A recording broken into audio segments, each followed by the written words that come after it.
But here we are, identity politics and the doctrine of the image of God.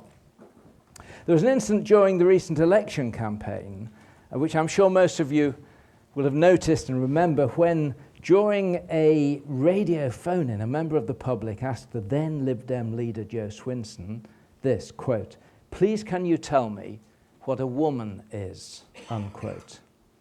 Now, until recently, a relatively straightforward question, but one to which Joe Swinson struggled to offer a straightforward answer. And it went like this: a pause. Then, quote, "I know I am a woman, and I think we know what we are." That's the answer.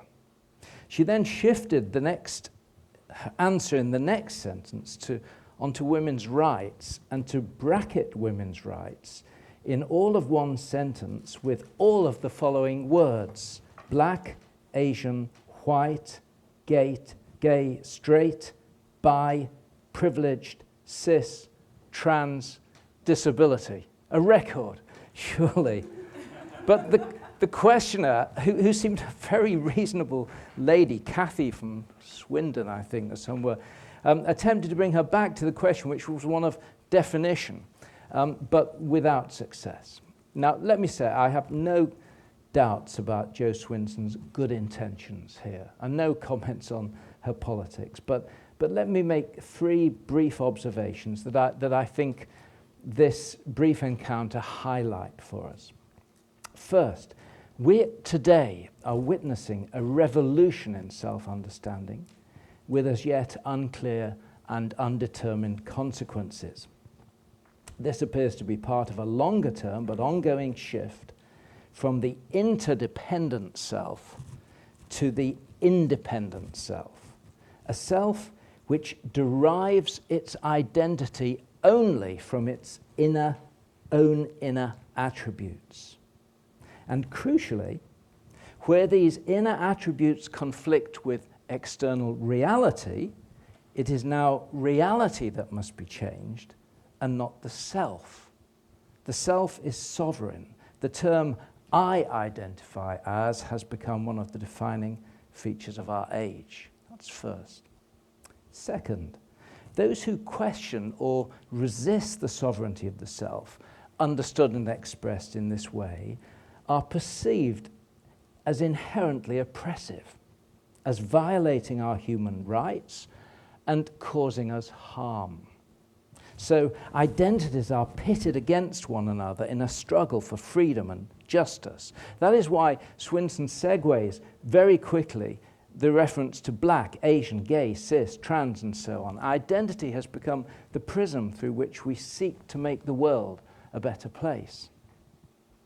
Third, given that one of the duties of the state is to protect its citizens from harm, then the state may have an interest in regulating the ways in which these categories are defined and understood so as to defend those most at risk. That's why this is addressed to a politician. Hence, the politics of human labeling, of human identity, or, as it's more commonly known, identity politics.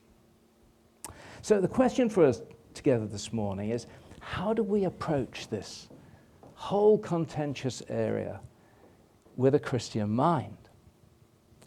And we shall barely scratch the surface. I'll be raising more questions than I answer. But before we get started, let's be honest and recognize for the vast majority of us here, the answer to that question, well, how should we address it, is we'd rather not. Thank you very much. Let's hope some fool of an elderly, tired professor will take it on. Why the reluctance? It's obvious, isn't it?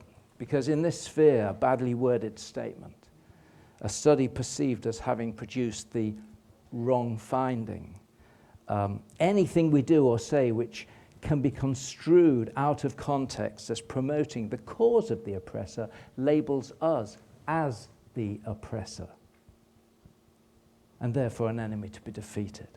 The result of all this is the chilling of free speech and the closing of the academic mind and the editing of Christian apologetics such that we gravitate constantly toward what I call the old apologetics of science, faith, suffering, the textual validity of the scriptures. These are well understood, well worn, but there's a whole world of new apologetic challenge out there which is being closed down through the fear of people like us in the academic sphere. A study reported actually just this week in the Atlantic confirms a US study that whilst on the one hand the majority of US undergraduates support the concept of viewpoint diversity in principle in academic life, fully 2/3 of those with socially conservative views censored themselves from expressing those views in the classroom, even where directly related to the topic, the subject under discussion. And here's the surprising thing, along with 49% of what might be viewed as moderates. And the authors point out that it's the free expression of unpopular ideas that allows blind spots to be revealed and all sides to move forward to a better understanding of the truth of things. But where a substantial proportion of a class fear social sanction, including the fear that peers would file a complaint against them, the whole educational task is put at risk. And of course, Christian students and academics face a double jeopardy here, in that regardless of their particular views, in the cultural drama we all inhabit, our role is pre-assigned. We are the villain. So if we were watching a pantomime, the Christian is the villain. Every word, every action is scrutinized until she says or does something that allows her true motives to be revealed, the oppressor. And of course, there are understandable reasons for this cultural stereotyping. The history of the Christian church is littered with examples of oppression of women, support for slavery, exclusion and persecution of those who dare express a dissonant view. So this cultural narrative is not without its validity, some validity. So given the contentious nature of this, the potentially traumatic consequences becoming involved, the way in which one's career may be put at risk by a misplaced word, we prefer to keep our heads down. But here's the challenge, friends. I suggest that aside from the intellectual cowardice here, and yes, we need wisdom, enormous wisdom, but aside, and it is for older academics like me, like Elaine and others, to take some of the hit, I think. It is, isn't it? I think it's a role that we inhabit. But even so, we shouldn't be the only ones, because there is an intellectual cowardice here. And if we don't address these topics, I'm afraid they will address us. That's the issue at stake here. Let me give you an example. I went along a little while back to an apologetic/evangelistic event in the City of London, organized by a group of Christians. And it was billed as evidence for the resurrection, explained by a top lawyer. And along came a bunch of people, a lot of non-Christians there, to hear the evidence for the resurrection set out by a top lawyer. And in a top lawyerly way, he set out the evidence in great detail and distributed copies of 1 Corinthians 15 all around the room, which we followed very carefully. And it was an interesting apologetic. And then we came to questions. Not one question referred to anything that he just said. People immediately segued to a post-modern mindset. Well, of course, you would marshal the evidence, you would retrofit it to your own beliefs, because you want it to be true. You want Jesus to have risen from the dead. So, you brought a set of evidence, but who knows, next week we could hear someone with a completely set of evidence. What can we rely on? But then we moved very unquick. But anyway, Christian faith that you're an ambassador for? What about the history of oppression? What about gay marriage? Can you help us with, tell us, what are your views on gay marriage? So my point is that we can keep our heads down, but if we don't engage these issues, they will engage us at some point. So rising to the challenge and returning to our question, how should we respond? And I suggest first by paying as much attention to the process, that is to our mode of engagement, as to its content. Okay? And I want to take these two in turn, that we pay attention to the mode, to the way in which we engage with this, as much as to the content. And this, I'm going to ask for some patience from those who are keen to get on to the ideas, because I think this is important, and I'm going to take a little time over it. Process. You see, Christians generally tend, when they do get involved in this area, to default far too readily to the posture of culture war. Defensive, combative, focused on winning arguments rather than people. And far too early in the conversation, we find ourselves talking about who can use women's bathrooms, or whether bakers should be compelled to decorate cakes with words that conflict with their own beliefs. And our posture is combative.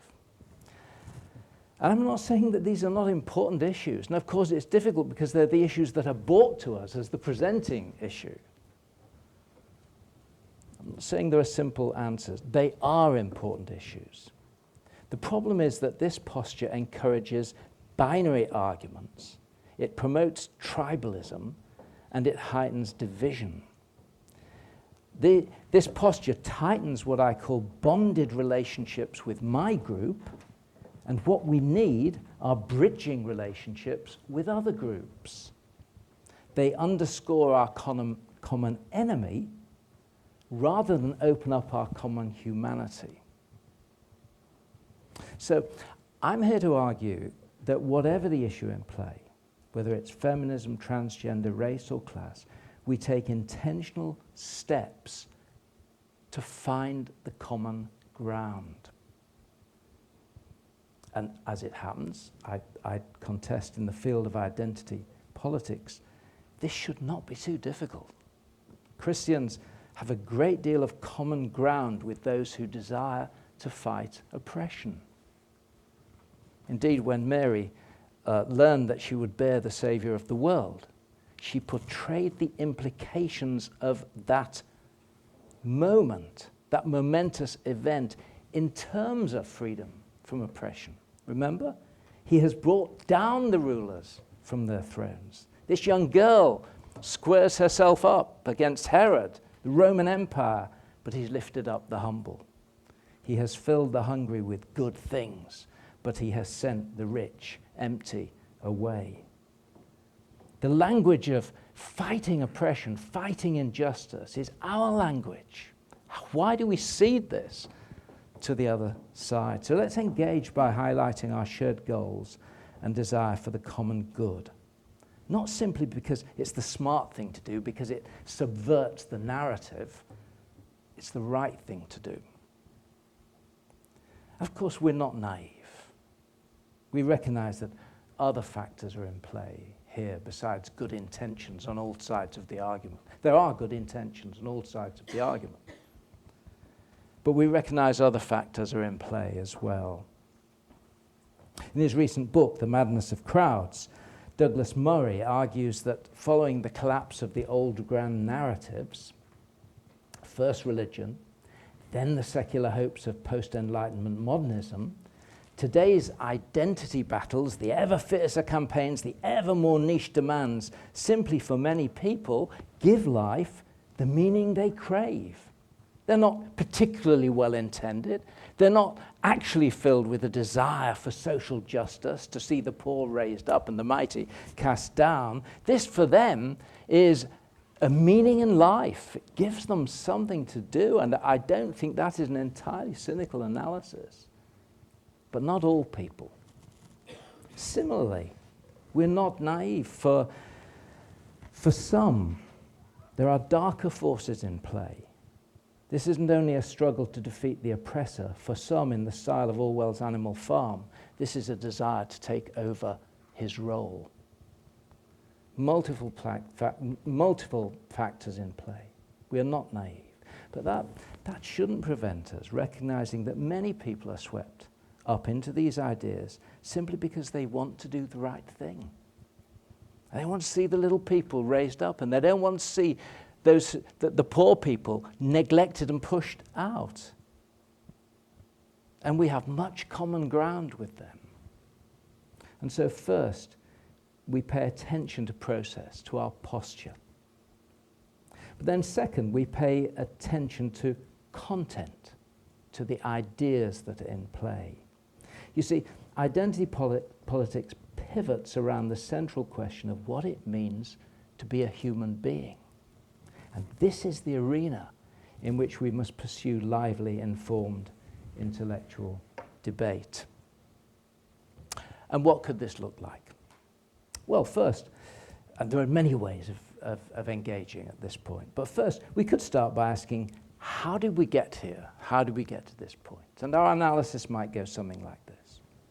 The Canadian philosopher Charles Taylor traces the history of identity by drawing a contrast between human self-understanding pre-Enlightenment and post-Enlightenment.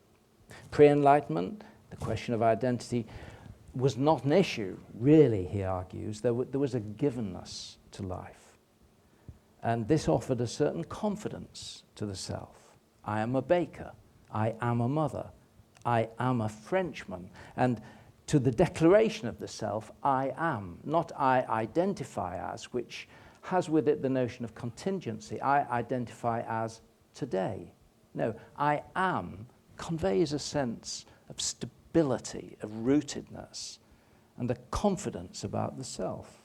Now, of course, this was for better and worse, conceded. But nevertheless, that's his analysis of the pre-Enlightenment self. Now, this changes with the Enlightenment. Now, identity isn't something we derive from a common nature or an inherited status, but rather the product of an individual's own quest for self-understanding. Taylor calls this transition the monological turn in the construction of human identity. People encouraged to look within themselves and talk with themselves in order to discover their true or inner self, and then to live authentically with who they are. The monological turn. You may have heard of the sociologist Robert Bellah. I think you'll certainly have heard of the term he coined, expressive individualism. It was in his 1980s book, Habits of the Heart. 1982, I think it was. Surveying the history of individualism, and particularly focused on Alexis de Tocqueville, who Bellah says coined that word, and I think that's right, in the 19th century. Bellah argues that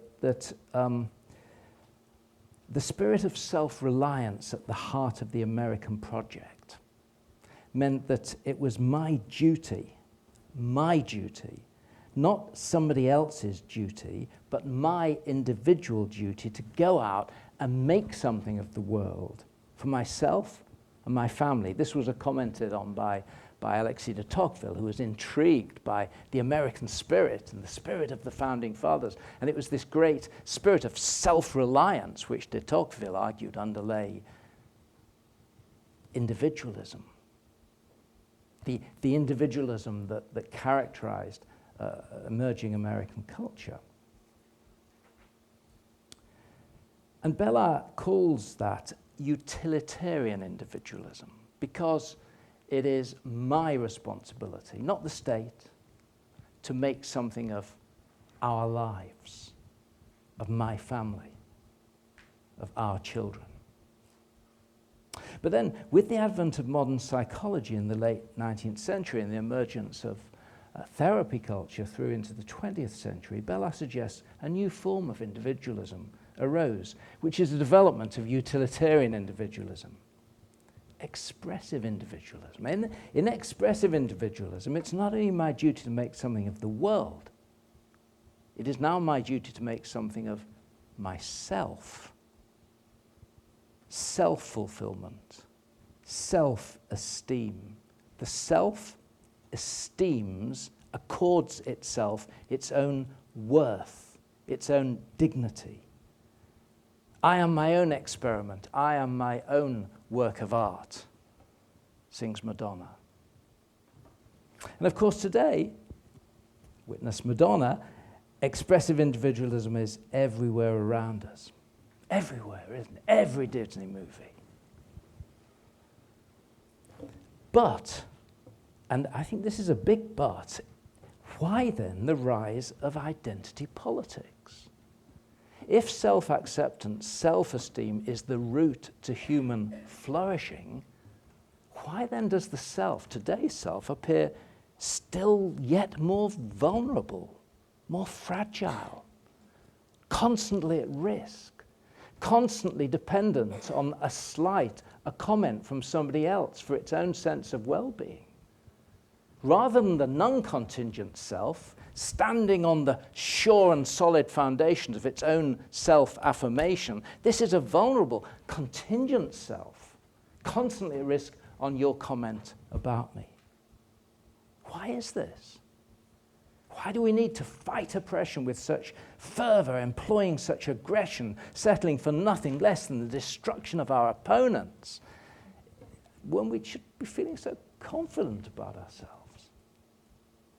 Well, for the simple reason that self-esteem, self-identification doesn't work.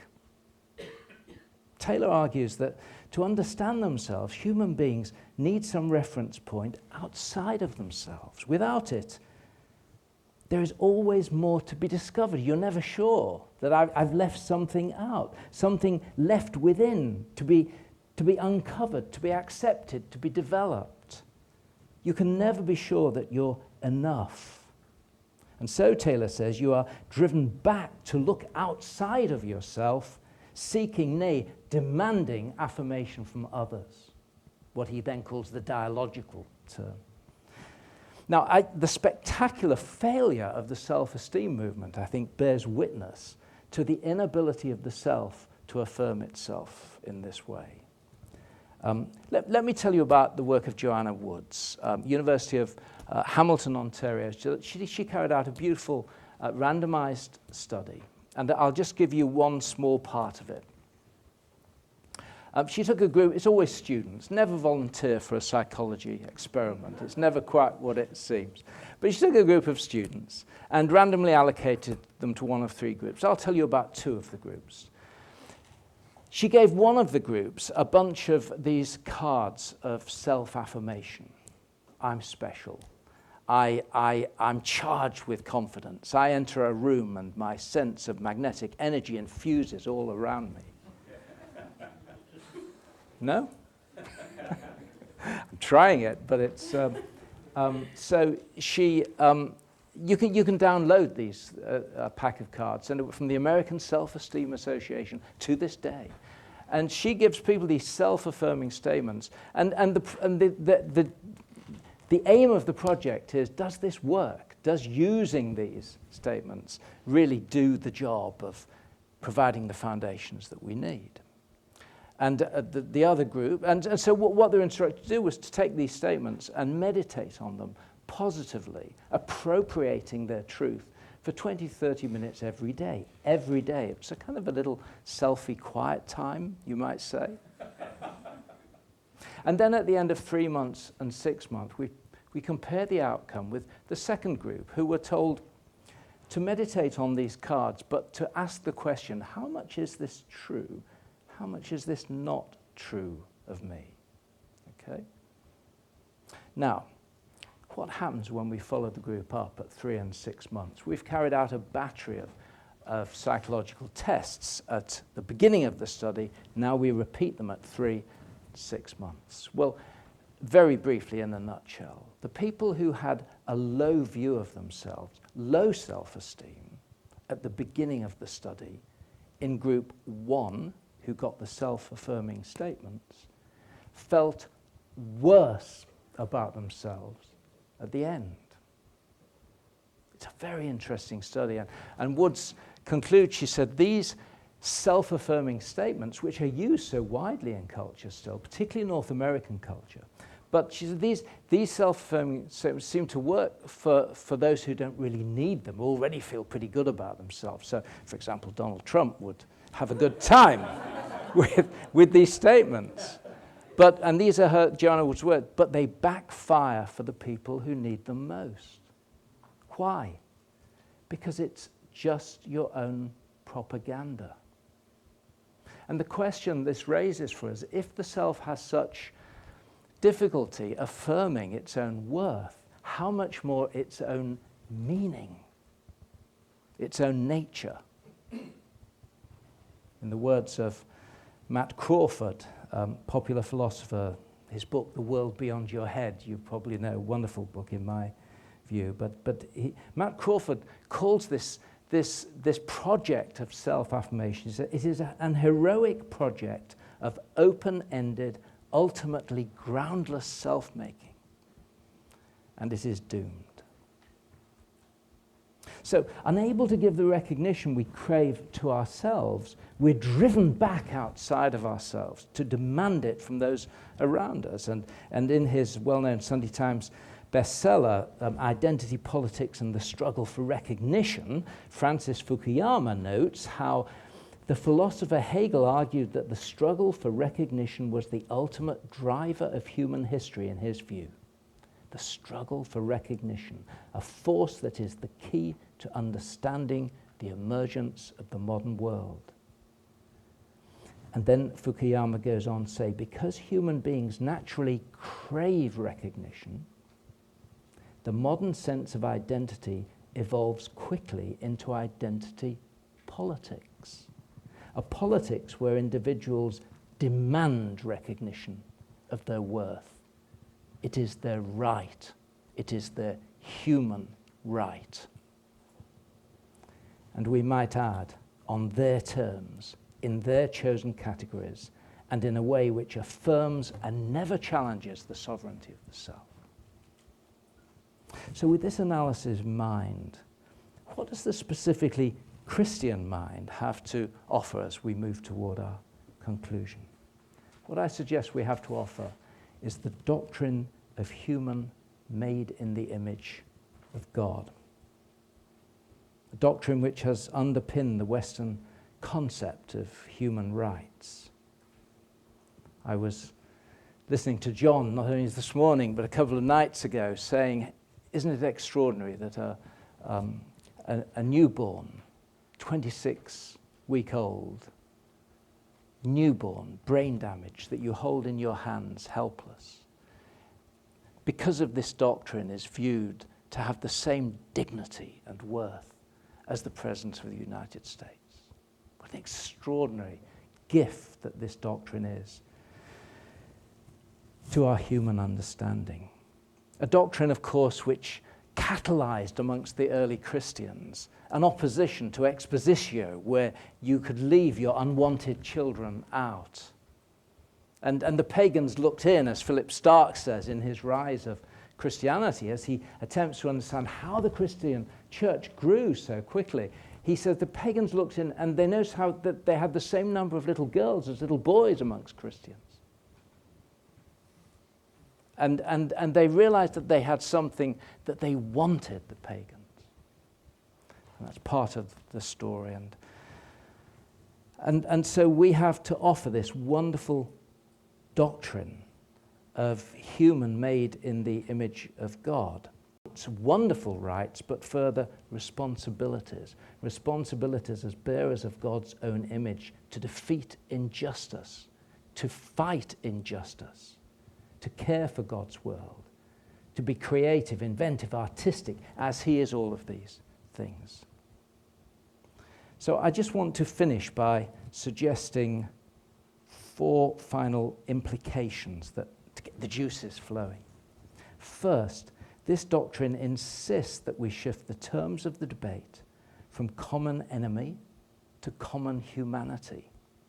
We must not other our opponent, for they too bear the image of God, spoiled as it is by the fall, but still of unique value in his sight. So, as John quoted earlier, we stand ready to make a defense of the hope that is within us, but always with gentleness and respect because of those to whom we speak. Second, this provides extraordinarily fertile opportunities for finding common ground.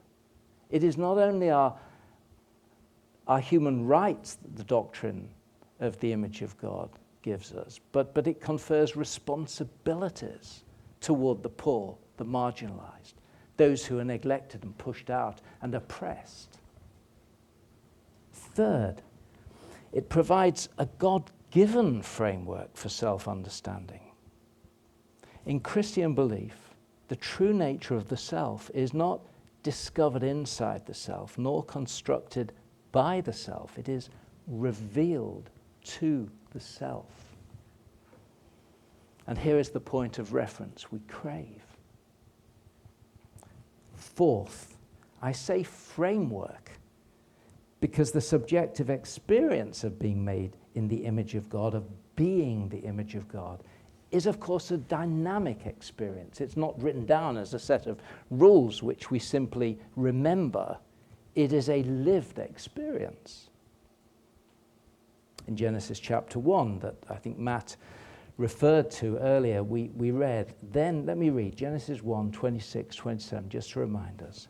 Then God said, let us make mankind, humankind, in our image, in our likeness, so that they may rule over the fish of the sea, the birds in the sky, over the livestock and all the wild animals, and over all the creatures that move along the ground. God created humankind in his own image. In the image of God, he created them, male and female. He created them.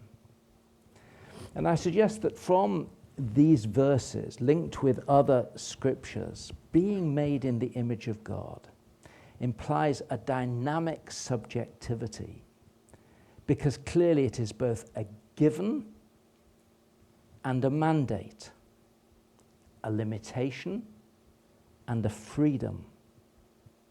The doctrine sets creaturely limits upon what we are and who we are, as well as extraordinary possibilities for who we will become. In that sense, it's a framework. In fact, the weight of scholarly opinion, I think now, looking at the limitations, points us to the bodily nature of this image bearing. The Hebrew word selem, for instance, basically means physical, quote, carved or hewn statue or copy of a non-physical being. In the case of Genesis 1 of Yahweh. This framework argues strongly, therefore, against the right to self-identification, self-definition, the autonomous self. It imposes limitations, the limitations of creaturely physicality, for one. But you see, limitations, I suggest, are not a curse, but a blessing. To be the image of God is to be a person of purpose with inherent dignity. We don't need to wake up every morning either to the question, who am I today? The framework is set. To the burden of self-identification every morning, what will I be today? We flourish when we live in harmony with our design and in submission to the creaturely limits God places on us. This is not bad news, it's good news. Which brings us to the counterbalancing thought. It is a limitation, but it's also a freedom. Note the syntax in verse 26. Let us make humankind in our image so that they may rule. They're given freedom within the limits of their overall purpose to bear the image of God creatively, uniquely, to express that image. And so, to make the point again, returning to the question of identity politics, issues of injustice, of oppression of the weak and marginalized are our issues too. They are integral to bearing the image of God. The image not only confers rights, but responsibilities. But here's the difference from our popular culture, the culture we inhabit. We do not make the fight against injustice the basis of who we are. Rather, it is the expression, the outworking of who we are and what we are. We do not fight injustice by identifying part identities within ourselves, weaponizing them as the foundation of all our identity, and then demanding others submit to it. That is not our way. We refuse such part identities, and instead fight injustice out of our true identity, our identity as children of God who bear his own image in Christ, male and female, and which trumps and relativizes all those part identities. Well, lots of questions, but we need to finish, and let me conclude by acknowledging that the work here has just begun. This is a framework. The writer in Genesis doesn't develop the text with a set of questions about gender dysphoria in front of him. He provides general principles for complex problems.